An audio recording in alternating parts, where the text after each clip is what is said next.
This is the Nakto Folding OX e-bike, and it's currently listed for $1,200. And this is without a sale, but sometimes they do run sales on it, so you might find it for cheaper. But in this video, I want to see if that $1,200 price tag is worth it for this e-bike. So we're going to go through its features, go through how it rides to see if it might be right for you.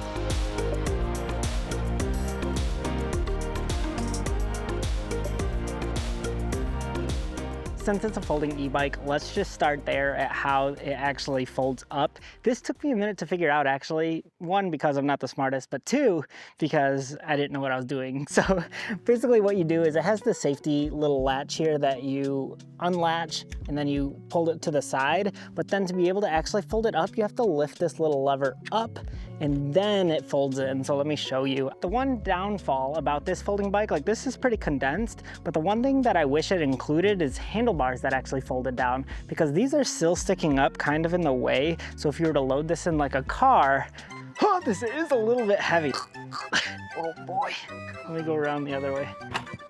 Dude, I don't know if this will fit. Oh, we are almost in. This is so tricky. I bet if I keep struggling with this, I can easily get it in there. Okay, not easily, I can get it in there.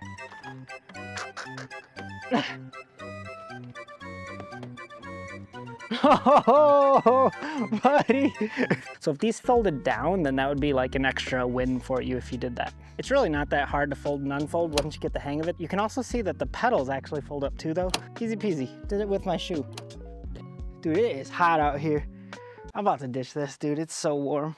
Some other cool features that this product has is that it has wide tires. So these are 4-inch wide tires, so it's considered a fat tire, and they have little knobs on them. So I bet this will have pretty decent traction if you're riding this in the sand or on trails, off-roading basically. So that's a nice touch.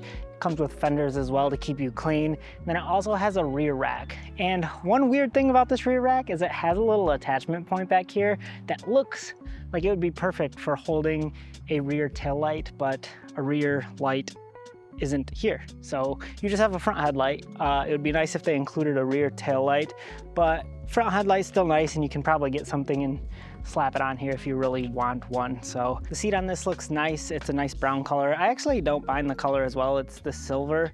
Online I thought it was actually white, but nope, it's silver. And it looks nice.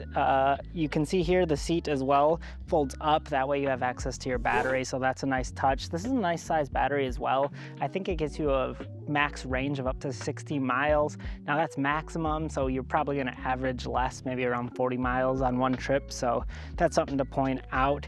And this does have a 750 peak watt motor, so at continuous it's going to be less than that as well. It'll probably be around like a 500 watt motor or something, but it peaks out at 750, so if you're going up a hill it should give you enough power and strength to get up it. Basically the battery, to be able to actually turn on your e-bike, you're going to have to turn this switch on to its on position.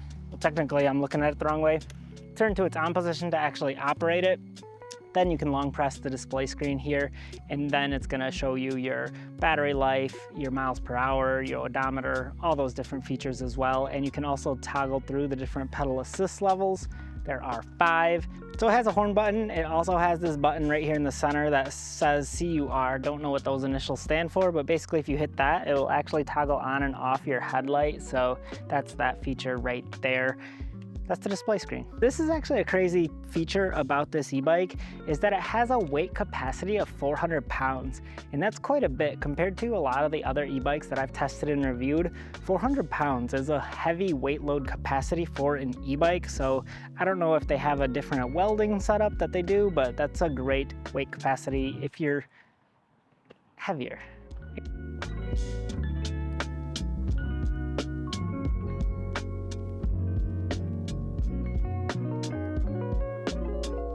There's actually one thing that I actually had a little bit of trouble with when I was riding this, which could be an issue, and that is the throttle.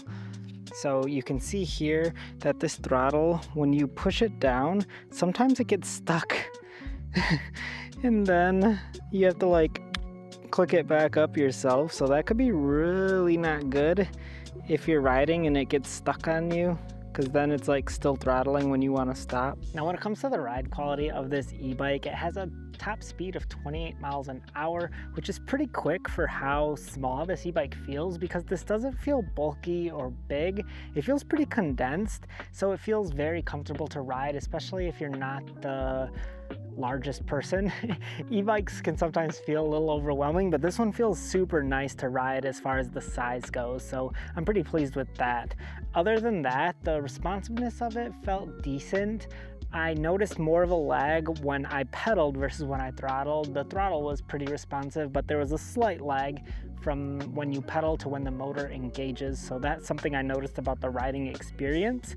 And then, like I mentioned before, the braking capability struggles a little bit. It's not quite as peppy. Now, these are mechanical brakes, so I probably can adjust them myself so that there's more tension on them, so they brake a little bit faster. So that's something that I can probably DIY and fix myself, so not a huge issue with it. They also have a 6-speed shifter on it, and I'm not the biggest fan of this either. I like 8-speed trigger shifters the best because they feel more natural to actually operate, and I love having 8 gears because then you have more resistance in your pedals at faster speeds.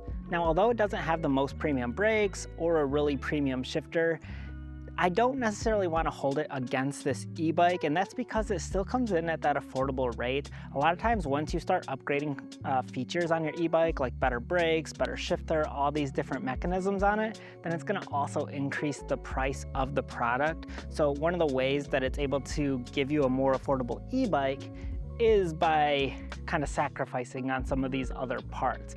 It's not that these aren't like horrible, they still get the job done, they're still gonna be very safe for you. It's just a way that they can make this product more affordable to more people. So now back to the original question, is this e-bike worth $1,200? To me, I would personally love to get this on a sale. If it's on a discount a little bit, that would be more preferable for my taste, especially for what this e-bike offers. I would love to see it discounted a little bit, and then I'd feel pretty comfortable purchasing it. It's still not bad at all for the price you're paying, but I personally love hydraulic brakes and some of those features as well. I do notice that the suspension was pretty decent, and the fat tires definitely make an improvement as well in the ride comfort and quality, but then there was a few features that could be improved, like the handlebars folding down when you fold this e-bike up so it fits in your car a little bit better. But other than that, it's not bad, so check it out if you want to. I'll put a link in the description below, and thank you so much for watching this video. I'll catch you on another one.